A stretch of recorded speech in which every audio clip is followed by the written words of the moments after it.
Hi friends, welcome to my channel. இன்னைக்கு hotel ஸ்டைலையே paneer masala, பன்னீர் onion masala வீட்டில் எப்படி செய்யலாங்கிறத பார்க்கலாம்.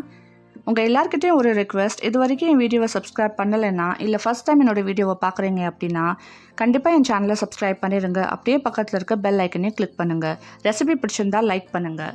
பெல் ஐக்கன் கிளிக் பண்ணிங்கன்னா தான் என்னோட நியூ வீடியோஸோட நோட்டிஃபிகேஷன்ஸ் உங்களுக்கு கிடைக்கும். ஸோ வாங்க ரெசிபிக்குள்ளே போகலாம்.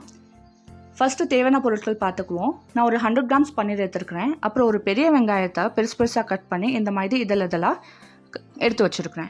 இந்த பாருங்கள், இந்த மாதிரி.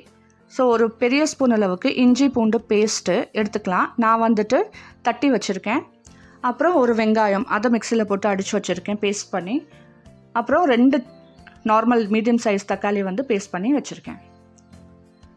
ஒரு கடாயில் ஒரு 1/2 ஸ்பூன் ஆயில் போட்டுக்கிறேன். ஃப்ளேம் மீடியமில் தான் வச்சுருக்கேன். ஒரு 1/4 ஸ்பூன் மிளகாத்தூள், காஷ்மீரி மிளகாத்தூள், அதை கொஞ்சம் நல்லா மிக்ஸ் பண்ணி விட்டுக்கணும். அதில் கட் பண்ணி வச்சுருந்தா ஆனியனை போட்டுக்கணும். போட்டுட்டு கொஞ்சம் நல்லா மிக்ஸ் பண்ணி விட்டுறணும். ஒரு நிமிஷம் வரைக்கும் ஃப்ரை பண்ணணும். ஆனியன் சாஃப்ட் ஆகக்கூடாது, ஜஸ்ட் இந்த ஃப்ளேவர் இறங்குறதுக்காக தான் இதை ஃப்ரை பண்ணணும்.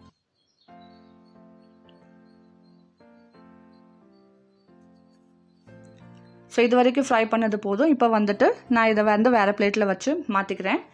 இப்போ அதே பேனில் ஒரு 1/2 ஸ்பூன் ஆயில் போட்டுக்கிறேன். அதில் கட் பண்ணி வச்சுருந்தா பன்னீர் சேர்த்துக்கிறேன். இதில் ஒரு 1/4 ஸ்பூன் அளவுக்கு காஷ்மீரி மிளகாத்தூள், அதை போட்டுட்டு கொஞ்சம் நல்லா மிக்ஸ் பண்ணி விட்டுறணும்.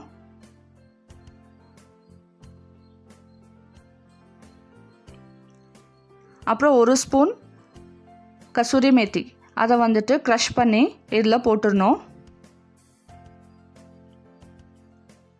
கொஞ்சம் உப்பு, நான் ஒரு துளி அளவுக்கு உப்பு இதில் சேர்த்துருக்கேன்.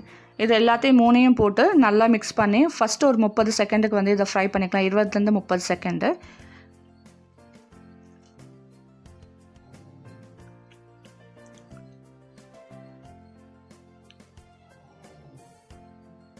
அதுக்கப்புறம் இதில் 1 ஸ்பூன் தயிர் ஊற்றிக்கணும். தயிர் ஊற்றிட்டு இதை திருப்பி நல்லா ஒரு 20 to 30 செகண்ட் வரைக்கும் நல்லா ஃப்ரை பண்ணணும். இந்த மாதிரி பன்னீரை நீங்கள் ஸ்டார்டிங்கில் ஃப்ளேவர்ஸ் பன்னீரில் சேர்த்திங்கன்னா பன்னீரோட டேஸ்ட்டு லாஸ்ட்டில் கிரேவியில் சேர்க்கும் போது இன்னும் கூடும். ஸோ கிரேவியோட டேஸ்ட் இன்னும் நல்லாயிருக்கும்.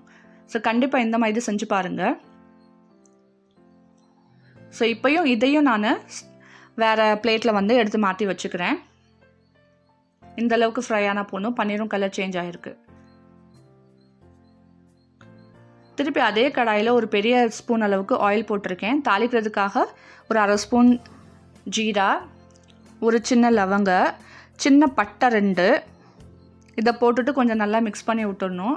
மிக்ஸ் பண்ணிவிட்டு தட்டி வச்சுருந்த இஞ்சி பூண்டு அதை இதில் போட்டுடணும். நீங்கள் இஞ்சி பூண்டு பேஸ்ட் வேணுனாலும் இதில் எடுத்துக்கலாம். இஞ்சி பூண்டு கொஞ்சம் நல்லா ஸ்மெல் வரவுமே, இஞ்சி பூண்டோட வாசனை நல்லா வர்ற வரைக்கும் இதை வதக்கணும். அதுக்கப்புறம் அரைச்சி வச்ச வெங்காயத்தை இதில் சேர்த்துடணும். நான் வெங்காயம் நைஸாக அரைக்கலை, ஜஸ்ட்டு மிக்சியில் போட்டு ஒரு 2-3 சுற்றுனேன். திரளாக தான் அரைச்சிருக்கிறேன். இந்த மாதிரி பண்ணும்போது இந்த கிரேவியோட டேஸ்ட் நல்லாயிருக்கும், கொஞ்சம் திக்காகவும் வரும். அதனால் இந்த மாதிரி அரைச்சி வச்சுருக்கேன். இதில் இப்போ மசாலா சேர்த்துக்குவோம். கொஞ்சம் வதங்கினோடனே 1 ஸ்பூன் மிளகாத்தூள், 1 ஸ்பூன் மல்லித்தூள், 1/4 ஸ்பூன் சீரகத்தூள், 1/4 ஸ்பூன் மஞ்சத்தூள்.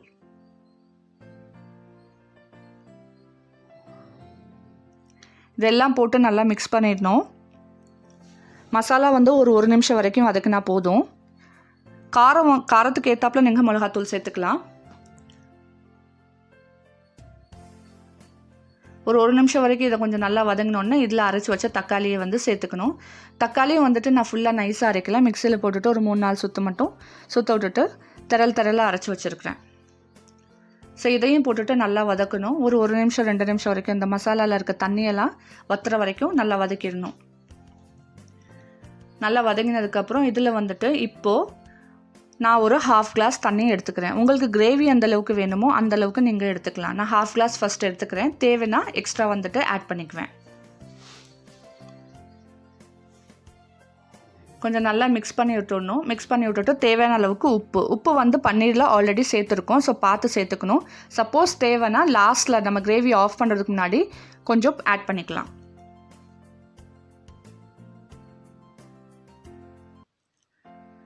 நான் இன்னும் கொஞ்சம் லைட்டாக தண்ணியை ஊற்றிக்கிறேன், ஒரு 1/4 கிளாஸ் அளவு. ஸோ டோட்டலாக ஒரு 3/4 கிளாஸ் அளவுக்கு தண்ணி வந்து நான் இதில் ஆட் பண்ணியிருக்கேன்.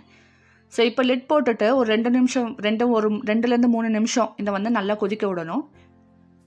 கொதித்து அந்த எண்ணெய் பிரியிற வரைக்கும் கொதிக்க விட்டுறணும். கொதிக்க விட்டதுக்கப்புறம் இந்த காமிக்கிறேன்.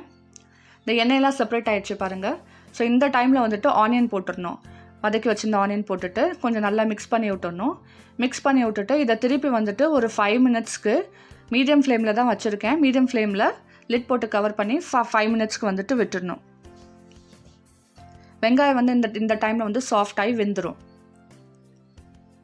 ஸோ 5 மினிட்ஸ் கழிச்சு லிட் எடுத்திருக்கேன். கொஞ்சம் நல்லா மிக்ஸ் பண்ணி விட்டுக்கணும். கிரேவி வந்து ரெடி ஆகிடுச்சு. இப்போ இந்த டைமில் வந்துட்டு பன்னீர் சேர்த்துடணும்.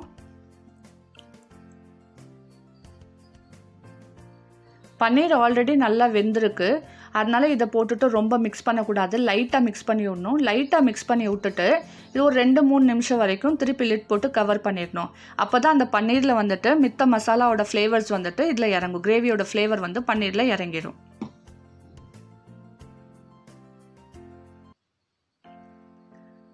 ஸோ 2 நிமிஷம் கழிச்சு எடுத்து பார்க்குறேன். கிரேவி கம்ப்ளீட்டாக ரெடி ஆகிடுச்சு, பன்னீர் கலந்தாச்சு. ஸோ இப்போ வந்துட்டு இறக்க போகிற டைமில் ஒரு ஸ்பூன் க்ரீம் போட்டுக்கிறேன்.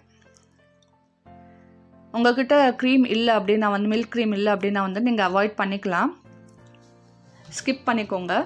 ஆனால் போட்டங்க இருந்ததுன்னா கண்டிப்பாக போடுங்க, ஃப்ளேவர் ரொம்ப நல்லாயிருக்கும். ஒரு 1/4 ஸ்பூன் கரம் மசாலா அது வந்து இதில் சேர்த்துக்கணும்.